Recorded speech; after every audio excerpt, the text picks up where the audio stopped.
আসসালামু আলাইকুম রহমতুল্লাহি ওবরকাতুহু। সম্মানিত দর্শক, আমেরিকার ইতিহাসে যে কজন সাহসী, একরোখা এবং গোয়ার গোবিন্দ প্রকৃতির প্রেসিডেন্ট এসেছেন, তাদের মধ্যে ইতিহাস থেকে আমরা পড়েছি জন অ্যাডামস খুবই গোয়ার প্রকৃতির একজন প্রেসিডেন্ট ছিলেন। এরপর আরও একজন প্রেসিডেন্ট ছিলেন হ্যারি কে ট্রুম্যান, যিনি দ্বিতীয় বিশ্বযুদ্ধের সময় হিরোশিমা এবং নাগাসাকিতে বোমা নিক্ষেপ করেছিলেন। তারপর আরও একজন রাগী প্রেসিডেন্ট ছিলেন, তিনি হলেন রোনাল্ড রিগান। কিন্তু উনি রাগী হলেও ওনার যে ক্রোধ এবং সৌজন্য এবং ভদ্রতা, এর মধ্যে একটা অসাধারণ, যাকে বলা হয়, সৌন্দর্য ছিল। অনেকটা রয়্যাল বেঙ্গল টাইগারের মতো রাজসিকতা ছিল। কিন্তু ডোনাল্ড ট্রাম্পের যে রাগ, যে ক্রোধ, এটা একটা বন্য মহিষের মতো। মানে একটা মহিষ রাগ হলে যে অবস্থা করে, ঠিক ওই রকম। তো তার জীবনে অনেক ঝড় এসেছে, বিপদ এসেছে, এবং সে একজন ইউনিক মানুষ, সব দিক থেকে ইউনিক, তার সঙ্গে কারো তুলনা করা যায় না। তো শত বিপদ এবং বিপত্তির মধ্যেও বিশেষ করে জো বাইডেনের সময় তিনি যখন অ্যারেস্ট হলেন, তখনও তাকে যেভাবে অবিচল দেখেছি। কিন্তু ইরান এবং ইসরায়েলের যে যুদ্ধ এই মুহূর্তে চলছে, এই যুদ্ধে তিনি একেবারে বিপর্যস্ত হয়ে পড়েছেন এবং তার চেহারা ভেঙে গেছে এবং তার কণ্ঠ কাঁপছে, এবং তিনি যে আচরণ করছেন, কথাবার্তা বলছেন, অনেকটা এলোমেলো কথাবার্তা বলছেন, যেটার কোনো রাষ্ট্রপ্রধান হিসেবে কনসিস্টেন্সি নেই। দ্বিতীয়ত, তার সঙ্গে যারা আছেন, বিশেষ করে মার্কিন প্রতিরক্ষা মন্ত্রী, পররাষ্ট্রমন্ত্রী, গোয়েন্দা প্রধান তুলসী গ্যাবার্ড এবং অন্যান্য যারা গুরুত্বপূর্ণ ব্যক্তি রয়েছেন, ভাইস প্রেসিডেন্ট, তারা সবাই ট্রাম্পের মতোই এলোমেলো কথাবার্তা বলছেন এবং সকলের কণ্ঠে ভয় এবং আতঙ্ক। তাই জাস্ট আজকের যে শিরোনামটি, মনে হচ্ছে যে এই পরিবেশ পরিস্থিতির কারণে তারা আতঙ্কগ্রস্ত হয়ে তারা আল্লাহ বা তাদের যে গড, তাদের সহযোগিতা, মানে সেই গডের সহযোগিতা তারা কামনা করছেন, প্রার্থনা করছেন। তো আমরা যারা ইসলাম ধর্মাবলম্বী, আমরা কি করি, যখন কোনো বিপদ আপদে পড়ি, আমরা দোয়া ইউনুস পড়ি, লা ইলাহা ইল্লা আনতা সুবহানাকা ইন্নী কুনতু মিনাজ জালিমিন। দোয়া ইউনুসের সঙ্গে আমাদের ডক্টর ইউনুসের কোনো সম্পর্ক নেই। হযরত ইউনুস আলাইহিস সালাম আল্লাহর অতি কেতাদুরস্ত একজন বান্দা ছিলেন এবং একজন মশহুর নবী ছিলেন। মহান আল্লাহ তাকে ভালোবাসতেন এবং তাকে যে দায়িত্ব দিয়েছিলেন আল্লাহ রাব্বুল আলামিন, সে দায়িত্ব তিনি চমৎকারভাবে পালন করেছিলেন। কিন্তু দায়িত্বের একটা সময় তিনি আল্লাহর কাছে কিছু চাইলেন বা দোয়া করলেন।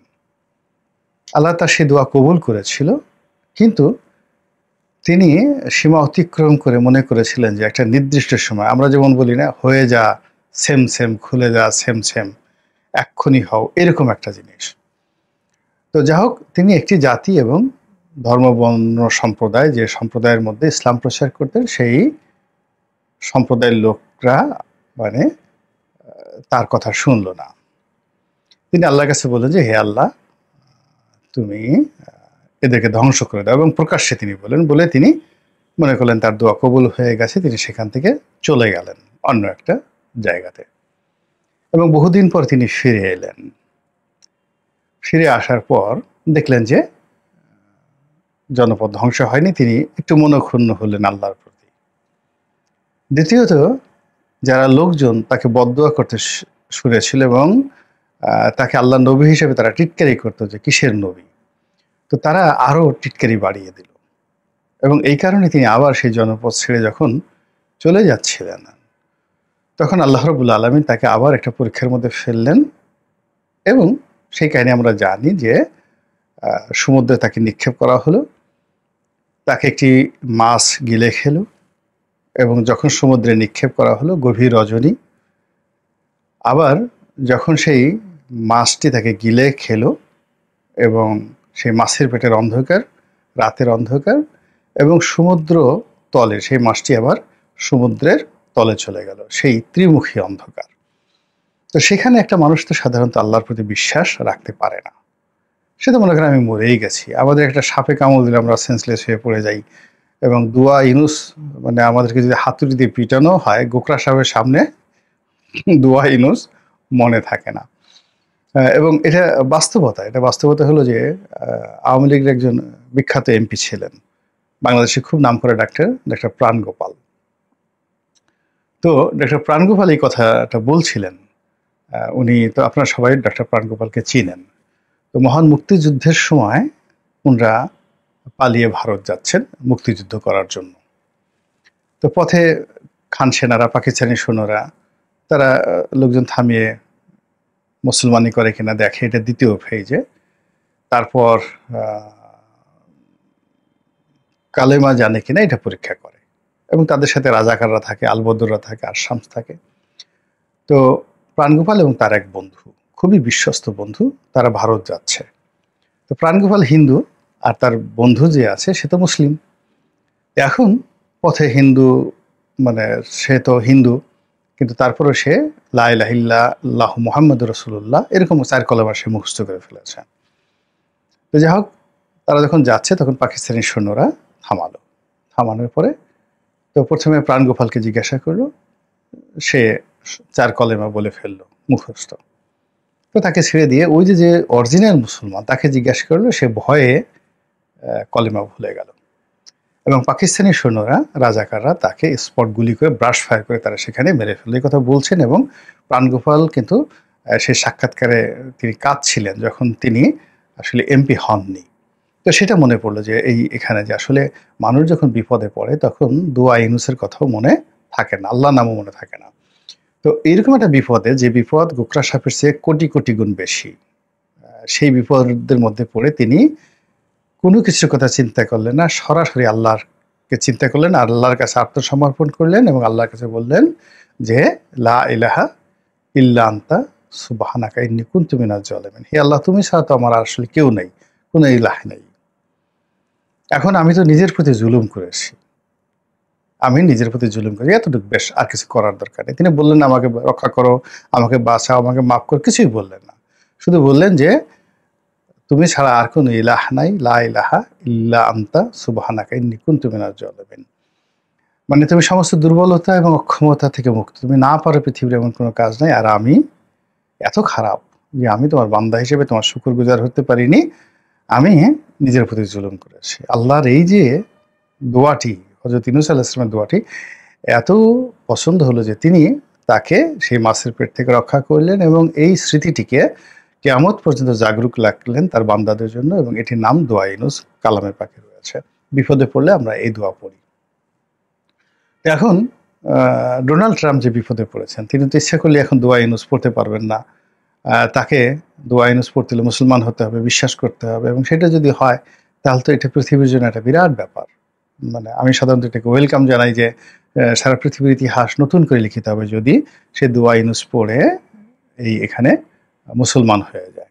কিন্তু এখন তার যে অবস্থা, তার অবস্থা অনেকটা দোয়া ইউনূস পড়ার মতোই অবস্থা। তার সমস্ত কিছু এলোমেলো হয়ে গেছে, এবং এটা সেই রাখাল বালকের গল্পের মতো। তিনি তার কর্মজীবনে এত মিথ্যা কথা বলেছেন, এবং এত মিথ্যা কথা এখনো বলে যাচ্ছেন। আগের বার কত যেন বলেছিল যে 5 বছরে তিনি 20,000 বার বা 20 লাখ বার কতবার যেন মিথ্যা কথা বলেছেন, একের গুনে গুনে পত্রিকাগুলো বের করে ফেলেছিল। এবং কথাবার্তা সকাল এক কথা, বিকেল এক কথা, এবং কথা দিয়ে কথা না রাখা, পাগলামো করা, এই সমস্ত কারণে অনেকে মনে করেছেন যে মার্কিন জাতির জন্য ডোনাল্ড ট্রাম্প একটা অভিশাপ। এবং যে জাতি নিজেদেরকে এত সভ্য মনে করে, ডেভেলপমেন্ট মানে মনে করে নিজেদেরকে, যে উন্নয়নের চরম শিখরে তারা রয়েছে, কৃষ্টি, কালচার, সভ্যতা, তো সেখানে তাদের মাথার উপরে আল্লাহ রাব্বুল আলামিন এরকম একজন লোককে নেতা বানিয়ে দিয়ে মূলত অবস্থাটা এমন করেছেন যে আপনি সারা শরীরে, আপনি ধরেন খুব দামি দামি পোশাক পরলেন, আতর মাখলেন, তারপরে শেষে দামি পোশাক পরলেন, কাজল, মানে সারা শরীর মেকআপ করলেন, কিন্তু এমন একটা ক্যাপ পরলেন মাথায়, সেই ক্যাপটা জুতোর তৈরি। ছোট ছোট বাচ্চাদের বা বড়দের ১০০টা জুতো দিয়ে সুন্দর করে একটা ডিজাইন করে, যাকে বলা হয় আপনি একটা মুকুট বানালেন এবং সেটা পরে ঘুরে বেড়াচ্ছেন। বলেন তো আপনাকে দেখে লোকজন কি বলবে?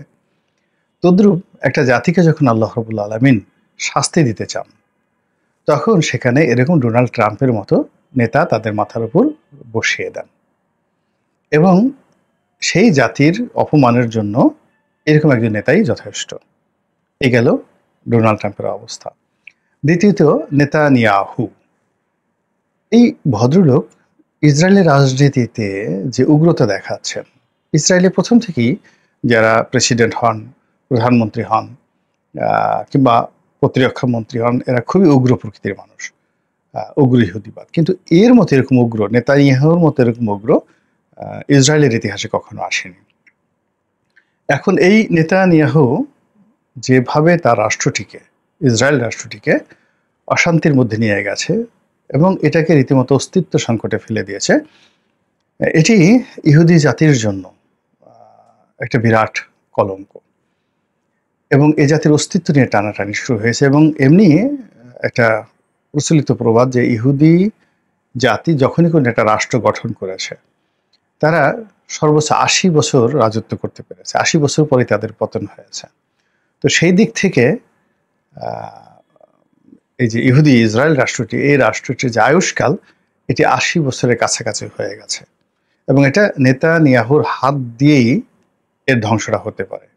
এর আগে বহুবার এরকম ঘটনা ঘটেছে। নেতানিয়াহুর চাইতেও শক্তিশালী উগ্র শাসকরা হয়তো দেখা গেল যে আগে এভাবে রাজত্ব করেছে, কিন্তু নেতানিয়াহু যে পরিবেশ পরিস্থিতিতে পড়েছে, অতীতে কখনো এই ইহুদি রাষ্ট্রটি, এই জেরুজালেমে বহুবার তারা রাজত্ব করেছে, এরকম বিপদে পড়েনি। তো যাই হোক, এখন নেতানিয়াহু তার ভুল স্বীকার তাকে এখন করতেই হবে, তাকে তওবা করতে হবে এবং তওবা শুধু করলে হবে না, তাকে তার যে জায়গা সেখানে ফিরে আসতে হবে। অর্থাৎ যে অন্যায় তিনি গাজার উপর করেছেন, যে অন্যায় তিনি লেবাননের উপর করেছেন, যে অন্যায় তিনি ইরানের উপর করেছেন, ইরানকে নেতৃত্ব শূন্য করার জন্য, হেজবুল্লাহকে নেতৃত্ব শূন্য করার জন্য এবং হামাসকে নেতৃত্ব শূন্য করার জন্য, তিনি হুতিদেরকে নেতৃত্ব শূন্য করার জন্য যে নির্মম নিষ্ঠুর হত্যাকাণ্ড তিনি চালিয়েছেন ইরানের মাটিতে, লেবাননের মাটিতে, সিরিয়ার মাটিতে, সব জায়গাতে গুপ্তঘাতক পাঠিয়ে, যেখানে একজন মানুষকে খুন করা মানে সারা পৃথিবীর মানুষকে খুন করার সমান্তর, সেখানে তিনি পৃথিবীর অসংখ্য মহামানবকে তিনি খুন করেছেন সন্ত্রাসী আখ্যা দিয়ে, তার রাষ্ট্রের জন্য ক্ষতি করে। জন্য তিনি কাসেম সুলাইমানির মতো বিশ্ববিখ্যাত একজন জেনারেলকে খুন করেছেন। এরপর আরো বহু সংখ্যক শত শত মানুষকে তিনি খুন করেছেন। ফলে এখন যে সময়, এই সময়টাতে ইরান এবং ইসরায়েলের যে যুদ্ধ, এই যুদ্ধের ফলে তার জন্য যে পরিস্থিতি তৈরি হয়েছে, আমার কাছে মনে হচ্ছে যে ফেরাউন হযরত মুসা আলাইহিস সালামের সাথে যুদ্ধ করতে গিয়ে একেবারে শেষ পর্যন্ত যে বিপদে পড়েছিলেন, যখন তওবার যে দরজা তার জন্য বন্ধ হয়ে গিয়েছিল। স্বয়ং জিবরাইল আলাইহিস সালাম তাড়াহুড়া করছিলেন যেন কোনো অবস্থাতেই ফেরাউন এই নীল দরিয়ার মধ্য থেকে বা সাগরের মধ্যে যে পথ আল্লাহ তৈরি করে দিতেছেন, সেই পথে যে তাড়া করছিল সে হযরত মুসা নবীর পেছনে, সেখান থেকে সে যেন ফিরতে না পারে, সে যেন পানির মধ্যে মরে যায়। এর কারণ হলো, সে যদি কোনো কারণে ভীত সন্ত্রস্ত হয়ে তওবা করে ফেলতে পারে, তাহলে আল্লাহ যে অপার করুণাময় দয়াময়, সেটা আল্লাহ ক্ষমা করেও দিতে পারে। এই জন্য মানে তার তওবা যেন কবুল না হয়, এই জন্য স্বয়ং ফেরেশতা জিবরাইল আলাইহিস সালাম তাড়াহুড়া করেছেন। তাফসিরে পড়ে দেখেন, তাফসিরে কবির বর্ণনা বিখ্যাত তাফসির গ্রন্থে এইভাবেই আছে।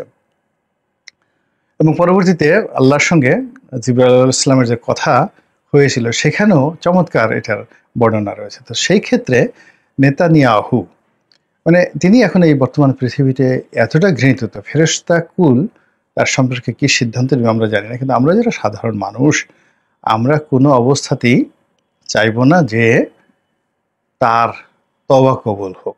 আমরা দুনিয়া এবং আখিরাতে এই নেতানিয়াহুর শাস্তি চাই। মহান আল্লাহ আমাদের সবার হেদায়েত কবুল করুন, দয়া করুন, করুণা করুন এবং এই পৃথিবীর কল্যাণ সাধন করুন। আসসালামু আলাইকুম ওয়া রাহমাতুল্লাহি ওয়া বারাকাতুহু।